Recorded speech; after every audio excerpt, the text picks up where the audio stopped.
I survived the 2008 recession. I actually was working 7 days a week, damn near, back in 2008 when everybody was struggling during the pandemic. We literally maybe slowed down for a week and then kicked right back up. Not full production, but we were pretty close to it. So it was like, people don't know, everybody put the focus on nurses, and we're never going to take away that from nurses, but there were a lot of frontline workers out there that were going every single day during the pandemic, working hard, trying to keep that,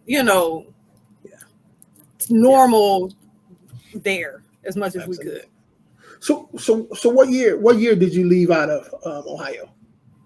I left Ohio. It will be 7 years in November. Okay, so you was there when the neighbor got took off the hood. The neighbor, it just became hood. Like you say, neighborhood.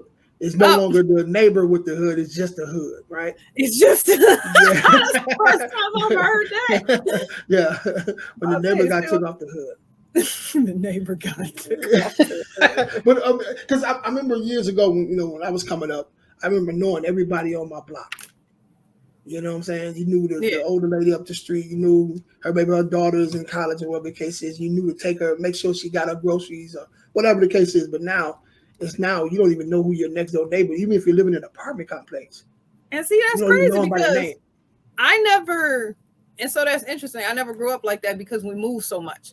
And so we moved like every 2 to 3 years. And so we never really did that whole, I know everybody in the neighborhood thing, or we would know who was next to us.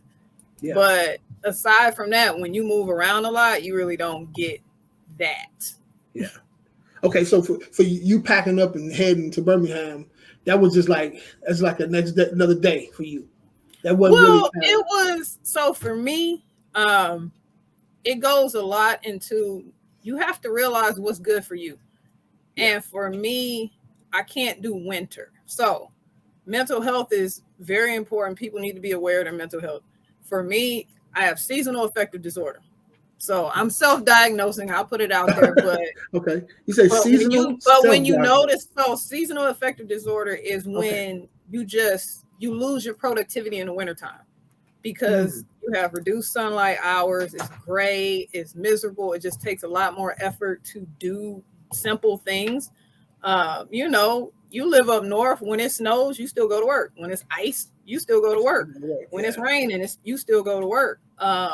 And you got to add time. You got to go pick your car out. You got to go shovel your car out. And it just, all of that adds up. And I got to the point where it was affecting me and my mental health. And I had to get out of Ohio. And anybody that knows me, it was not an easy decision because I took my kids away from their fathers, but they understood. It's like, I can't be a good mom if I'm depressed all the time. So, I've never heard that before. So, wow, that's amazing, man. I wonder if more people probably suffer from that didn't realize, right? Yeah, and I didn't even realize how much of a difference it was until I got down to Birmingham, and it's like, oh man, the sun's out. Check that out. Oh, the sun is actually there. Like, please, trust me. I still mess with my friends every time I go back to Ohio because it's like I'll have maybe one sunny day or maybe 2 sunny days, but by the time, if I'm there for more than 3 days, it gets gray. And I'm sure it's the same in Detroit and Michigan and all that area where it's just gray. It's not even raining. It's just gray. It's as if something is over the city. Or the exactly. State. Yeah, I get it. It wears on you, especially because I escaped for a very brief period of time back. I can't even remember the year, and lived in Florida for a very short period of time. And that was the first time I realized, hey, the sun exists and it's nice. And it just makes you feel better. Yeah.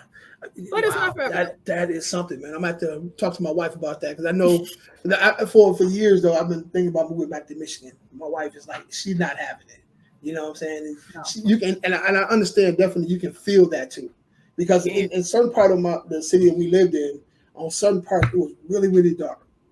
Yes. But when you go on the other side, it gets really bright for some reason. You know what I'm saying? So I know exactly what you're saying. That makes sense. That makes sense. Wow.